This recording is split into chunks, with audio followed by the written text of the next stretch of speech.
when you're looking at equations that have cube root functions in them, there's a specific set of things that you want to do in order to solve these equations. Okay, so if we start with this one, we want to try to solve for x, but right now the x is inside of the radical. So I need to isolate that radical. So I want to cover it up and see what do I need to do, what do I need to get rid of that's outside of this radical so that I can isolate the radical, get it by itself. So hopefully you see that we want to subtract the 3 from both sides. When we subtract the 3 from both sides, we get the cube root of 4x equals, oh dang, I wrote the wrong problem. This is a 7. Please forgive me for that.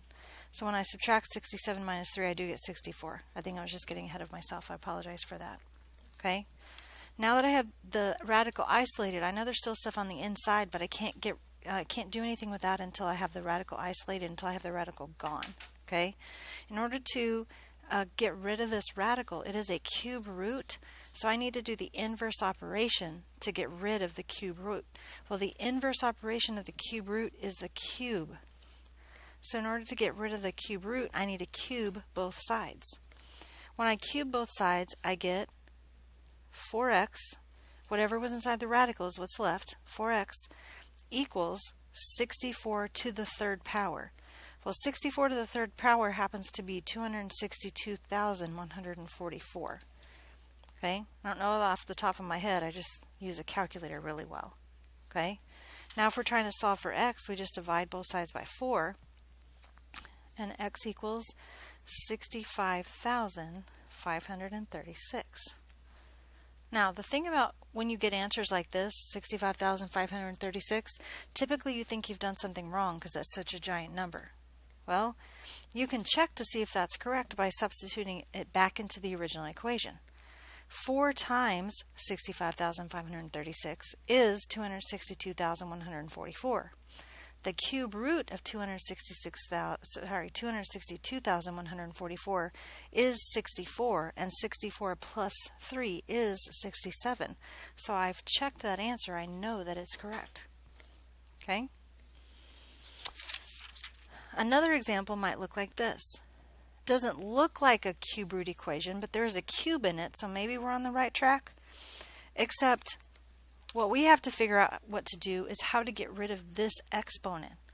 That's a fractional exponent. The way we get rid of fractional exponents is to multiply within the exponent by its reciprocal. Well, the reciprocal of 3/2 is 2/3. If I raise this side to that power, I also have to raise this side of the equation to that power as well. Okay? Now I get 6 over 6, which is just 1. So what I have left on the left-hand side of my equation is just 5x minus 6. Over here I have x to the third raised to the 2/3 power. Well, you remember from our exponent rules that if we have a power raised to the power, those things are being multiplied. So I have 3 times 2/3. Well, 3 times 2/3 is just 6/3, which equals 2.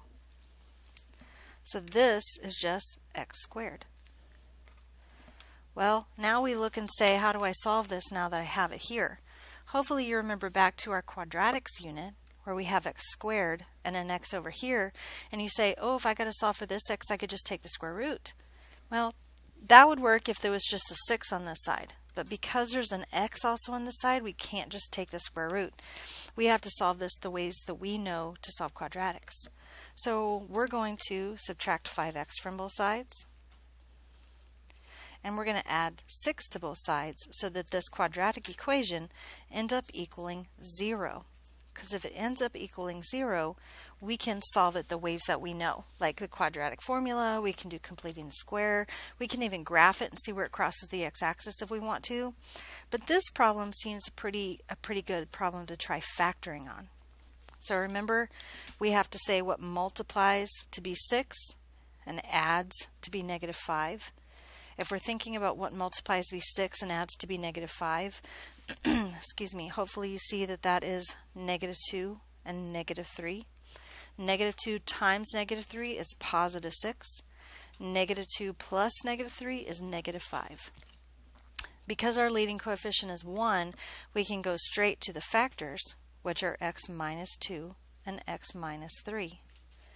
Since each of those factors multiply together to give me 0, I know, because of the rules of multiplication, that one of these values have to equal 0 if I multiply them together and the answer is 0. So I set each factor equal to 0. I add 2 here. I add 3 here. I get x equals 2 and x equals 3. It is important to check your work because you've seen problems that we've done before where we get 2 answers and sometimes both of them work and sometimes only one of them works and sometimes neither one of them work based on how the problem was written. Okay, so it's important that we go back to the original problem right up here and plug these in to see if that we got a correct solution, or see if our solution actually works and it's not an extraneous solution, an extra solution that doesn't work. So if we take a 2 and plug it in for x, I get 5 times 2. 5 times 2 is 10. 10 minus 6 is 4. Yes, sir. Do you have Talon? I do. Can you send him to the office, please? I sure will. Thank you. So 5 times 2 is 10. 10 minus 6 is 4. The square root of 4 is 2. And 2 to the third power is 8.